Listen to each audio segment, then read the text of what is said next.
à toutes et à tous les amis et bienvenue dans cette nouvelle vidéo. Et aujourd'hui on va se faire un connais-tu vraiment? Un connais-tu vraiment que j'adore parce que c'est une star qui a révolutionné la chanson. Et il s'agit bien de connais-tu vraiment Michael Jackson. Donc du coup là cette vidéo va être sur sa carrière, focalisée un peu plus sur sa carrière que sa vie personnelle. Il y en a un petit peu mais pas beaucoup parce que sinon ça aurait été vraiment beaucoup trop long pour vous à regarder. Donc n'hésitez pas si vous voulez que je vous fasse une partie 2 sur sa vie privée. Mais voilà, de plus essentiel, c'est vraiment sa carrière et qu'est-ce qu'il a apporté au monde. Et cet homme a beaucoup apporté à plein de personnes. Et donc du coup, voilà, j'avais envie de parler de lui dans cette vidéo. N'oublie pas de t'abonner, de liker, de partager si la vidéo te plaît, de me dire en commentaire ce que tu penses de Michael Jackson. Et dans cette vidéo, je vais rajouter un peu mon petit grain de sel. Des fois, vous allez me voir, en fait, parce que j'ai beaucoup regardé d'interviews et tout ça. Et je pense dire des petits trucs entre chaque chapitre. Il y aura 16 chapitres et un résumé. C'est des c'est des petits chapitres. Voilà, ça va pas faire une plombe, un chapitre. Et du coup, voilà, qu'en pensez-vous? On commence? Connais-tu vraiment Michael Jackson? C'est parti.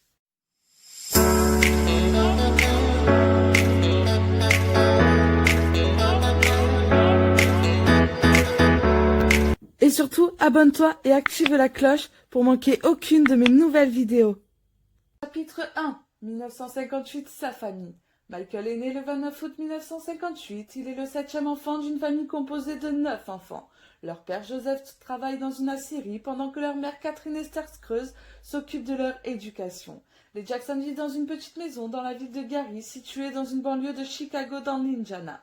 Passionné de musique, Joseph joue régulièrement de la guitare, accompagné de ses fils au chant. Le père de Michael était quand même un homme assez froid et ses fils, dont Michael, avaient vraiment très peur de lui et souvent il arrivait de les corriger avec des ceintures, etc. Donc du coup de les frapper très régulièrement dès que ça ne lui convenait pas. Chapitre 2. 1964, ses débuts dans les Jackson 5. Joseph perçoit dans ses fils un talent pour la chanson. En 1964, le groupe Jackson 5 est créé. Michael est le chanteur principal. Ils commencent à se produire dans leur ville de Gary, où ils remportent de nombreux concours. Leur père décide de déménager à Détroit pour faire connaître davantage les Jackson 5. Le titre I Want You Back, écrit par Joseph, est leur premier vrai grand succès. Ce tube reste numéro 1 pendant plusieurs semaines. En 1970, Michael, âgé de 11 ans, devient le chouchou du public. D'autres titres comme The Love You Say ou I'll Be There connaissent de grands succès. Et le tube ABC est même nominé pour un Grammy Award. Il n'a pas eu l'enfance dont il rêvait. En fait, il ne pouvait pas aller s'amuser avec d'autres enfants, etc. C'est pour ça qu'il avait été quand même assez choqué de son enfance parce qu'il n'en a tout simplement pas eu. Et du coup, c'était déjà considéré à 11 ans comme un mini-adulte. Voilà, les gens le définissaient comme un mini-adulte. Et du coup, il n'a pas eu l'enfance escomptée donc qu'il voulait avoir. Et c'est pour ça que plus tard, il a créé derrière ses portes un ranch du coup avec tout plein de choses d'enfants, quoi, des manèges, un zoo, etc. Et qui se faisait appeler Peter Pan. Il disait littéralement que c'était Peter Pan. 1972-1975, ses premiers albums solo. Le groupe Jackson 5 connaît un grand succès aux États-Unis. En plus de chanter avec ses frères, Michael décide de se lancer également en solo. Il sort 4 albums, dont God Be There et Ben. Sa notoriété ne fait que grandir. En 1972, âgé de seulement 14 ans, il rapporte un Golden Globes et est nominé aux Oscars pour la chanson Ben tirée du film du même nom. Les albums Music Me et Michael Forever connaissent cependant un succès moins important. Chapitre 4. 1976, Off the Wall, 5e et premier vrai grand succès. Sorti en 1979, l'album Off the Wall est le premier grand succès de Michael Jackson. Il est alors âgé de 21 ans. Stevie Wonder et Paul McCartney, déjà de grands artistes à l'époque, composent certaines chansons de cet album, qui remporte un succès planétaire. Avec 20 millions d'exemplaires vendus, Rock With You reste numéro 1 au Billboard Hot 10 pendant plus d'un mois. D'autres titres comme Off the Wall ou She Out of My Life intègrent le top 10 de ce classement. Chapitre 5. 1982, Thriller, l'album le plus vendu de tous les temps.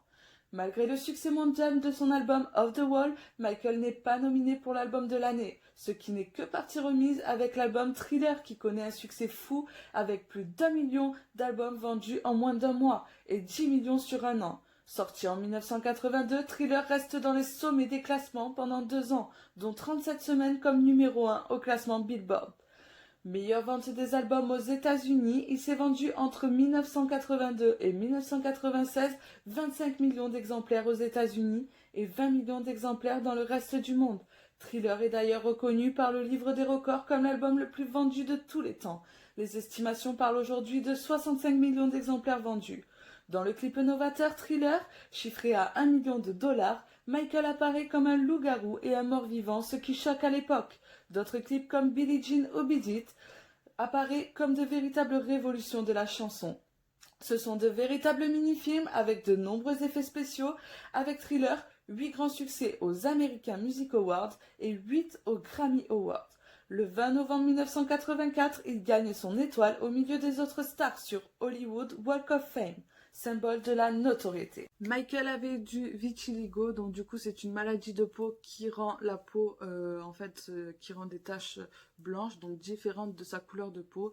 Et donc du coup le gant de Michael dans Billie Jean, de base il a été mis parce qu'il avait une tache sur la main, il voulait pas que ses fans, son public voit ça, donc du coup il a mis le gant comme ça. Donc voilà, le gant de Michael est tout simplement pour cacher sa marque de vitiligo qu'il avait. Chapitre 6, 1984, séparation des The Jackson. En parallèle, même si le groupe Jackson 5 a encore connu quelques succès en 1978 et 1980 avec l'album Destiny et Triumph, Michael décide de poursuivre l'aventure uniquement en solo. La tournée de l'album The Victory, sorti en 1984, marque la dernière apparition des frères Jackson ensemble. Dans la même année, Michael a été brûlé au cuir chevelu, tout le cuir chevelu en fait, par un feu d'artifice dans une pub qu'il ne voulait pas faire mais qu'il a fait quand même, du coup avec ses frères pour Pepsi. Donc voilà, un feu d'artifice a explosé mal, il était mal mis et du coup il a brûlé tout le cuir. Il a été très très choqué par cette aventure et du coup voilà. Chapitre 7, 1985, Michael rachète les chansons de John Lennon et Paul McCartney. En 1985, l'entreprise HMV, propriétaire de nombreux droits musicaux sur les chansons composées par les Beatles, est en vente. Michael rachète celle-ci et déboursera près de 50 millions de dollars pour les acquérir. Il chantera certaines de ses chansons dans des prochains albums. Chapitre 8, 1987, Bad, encore un grand succès. En 1987, Michael sort Bad, album pour lequel il réalisera une tournée internationale. Bad est encore un grand succès pour Michael. Il n'égale pas les records de vente de Thriller, mais il contient encore plus de hits. Michael devient le premier artiste à obtenir 5 singles d'un même album classé numéro 1 au classement américain. Le clip est une fois de plus révolutionnaire. Il est réalisé par Martin Scorsese.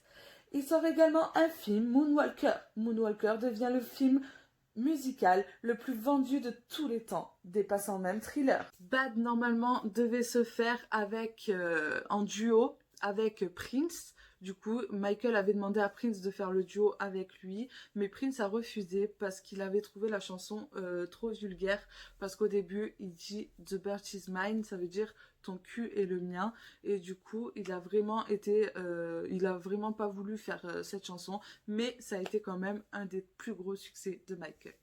Chapitre 9, 1991, Dangerous, l'album qui dépasse Bad. En 1991, Michael signe un énorme contrat avec Sony. Ce contrat stipule qu'il doit réaliser plusieurs albums et apparaître dans quelques films ou courts-métrages, en échange d'un montant d'environ 1 million de dollars. L'album Dangerous se place à la première place des classements musicaux en seulement 3 jours. 35 millions d'exemplaires seront vendus dans le monde, dépassant Bad et ses 34 millions. Dangerous est le deuxième album le plus vendu de sa carrière. On le voit apparaître dans ses clips avec de nombreuses stars comme Michael Jordan, Naomi Campbell ou Eddie Murphy. Au sommet de sa gloire, il chante également à la mi-temps du Super Bowl et obtient sa statue de cire au musée Tussauds à Londres. C'est aussi le début des accusations d'abus sexuels contre lui. Chapitre 10, 1995, History, le double album le plus vendu au monde. History sort en 1995, il s'agit du double album le plus vendu au monde. Il s'en est écoulé 25 millions d'exemplaires sur ces deux disques. Le premier reprend de grands succès de Michael, tandis que le second propose de nouvelles chansons. Le clip Scream, réalisé en duo avec sa sœur Janet, représente 7 millions de dollars, soit le clip le plus cher jamais réalisé. L'album rencontre davantage de succès en Europe qu'aux États-Unis. Un titre, Z Don't Care About Us, provoqua une polémique, car les paroles seront jugées antisémites par certains. Michael se défendra en expliquant qu'il ne veut ni être jugé sur sa couleur de peau, ni sur ses origines. Les paroles seront quand même modifiées. Spike Lee réalisera le clip de la chanson. Chapitre 11, 2001, Invincible, l'album le plus cher de l'industrie musicale. En 2001, Michael sort Invincible. Commencé en 1997, l'enregistrement se terminera que 6 ans plus tard. Avec la dernière chanson You Are My Life, il s'agit de l'album le plus cher de l'industrie musicale. 30 millions de dollars de budget et 25 millions de dollars pour les promotions de l'album. L'album se classe très rapidement en tête de nombreux classements américains et internationaux. Il est certifié double disque de platine aux États-Unis la même année que sa sortie. Suite à des mésententes entre Sony et Michael, la promo est écourtée. Chapitre 12, 2003-2008, Michael les récompenses. De passage à Londres, Michael reçoit de nombreuses récompenses, comme le prix du premier artiste à avoir gagné plus de 100 millions de dollars en un an, le prix du meilleur artiste à avoir vendu plus de 100 millions de disques en dehors des États-Unis, ou encore le prix du meilleur artiste de tous les temps à la cérémonie des World Music Awards. Il reçoit également un Jamon Awards, récompense accordée aux artistes ayant vendu plus de 100 millions d'albums. Chapitre 13, 2009. Retour prévu sur scène. En 2009, Michael retourne vivre aux États-Unis. Il annonce qu'il débutera prochainement une tournée mondiale, sa dernière tournée, This Is It. Il était prévu initialement que Michael ne fasse qu'une dizaine de concerts à Londres, mais de nombreuses dates se sont rajoutées. Au total, pas loin de 50 concerts étaient organisés à Londres sans forcément le consentement de Michael. Chapitre 14, 2009, sa mort. Le 25 juin 2009, Michael se trouve à son domicile de Los Angeles. Un peu avant midi, il perd connaissance. Les urgences sont rapidement sur place. Elles constatent que le médecin traitant est aussi présent et qu'il a procédé à une réanimation. Transporté à l'hôpital, Michael meurt malgré plus d'une heure de tentative de réanimation. Sa mort est annoncée à la foulée à la presse par son frère Jermaine. 2 autopsies sont pratiquées. Elles font apparaître une forte présence de médicaments. Les accusations se portent sur le médecin traitant, Cornard Murray, quelques mois après sa mort. La police informe la presse de nouvelles informations prouvant la culpabilité du docteur dans cette affaire. Le 7 juillet 2009, ses funérailles sont faites.